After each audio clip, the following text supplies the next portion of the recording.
Hello, Dazzle. Thanks for coming and hanging out with me today. I am glad that you are here. Today, I want to express some of the thoughts that I have on the patient provider relationship. I think there's much to be said about the importance of this relationship.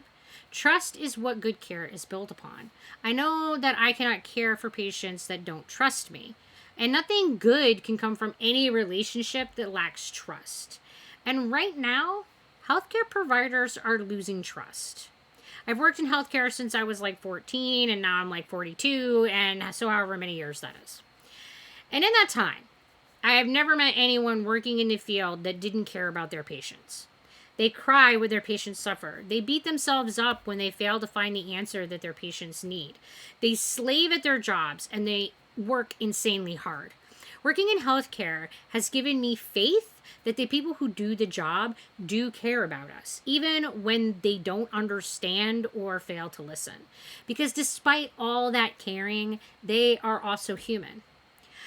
I don't think that it's the lack of caring about others that's keeping providers from giving good care. I personally believe that it is the system itself and the state of burnout. But that's really a topic for another post and one that I've covered before.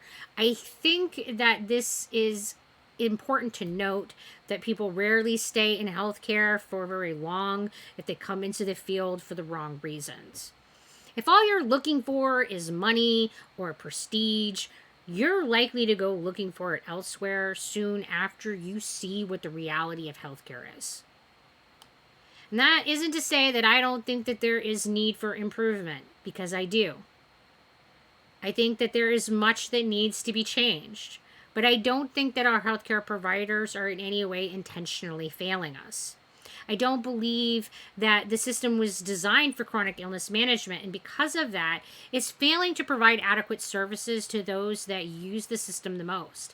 And add on top of that the many unsustainable practices, and you end up with the rot that we are currently in.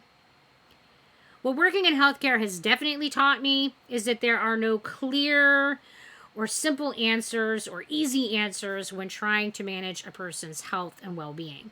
Humans are complex and messy creatures, and those of us with chronic illness are amongst the messiest and most complex. And this means that those with chronic illnesses are often the ones that providers have the fewest answers for and know the least about.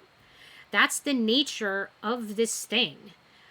But I don't think that most chronic illness patients are looking for a provider that has all of the answers. I think that what we're looking for a provider is one that can always be counted on to be in our corner.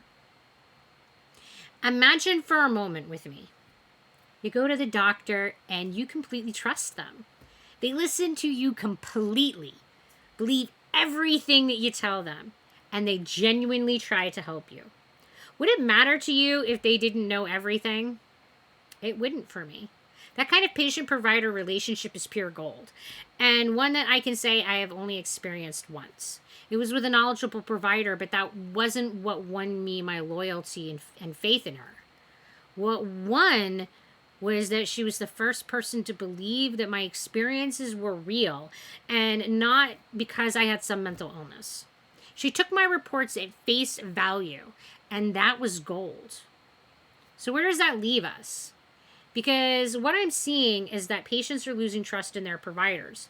With 60% of Americans having a chronic illness, and many of those with chronic illness feeling betrayed or harmed by the system, I can understand why that trust is faltering. Truth is, I don't have explicit trust in my providers either. And that means that our providers will have to start by earning our trust before they can even begin the process of providing us good care.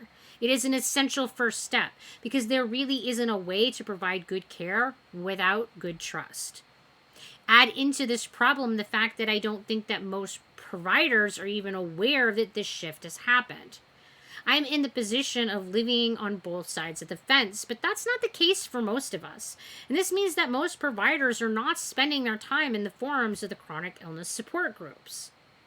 They're not hearing the frustration, fear, disappointment, and rage that is repeatedly being expressed there.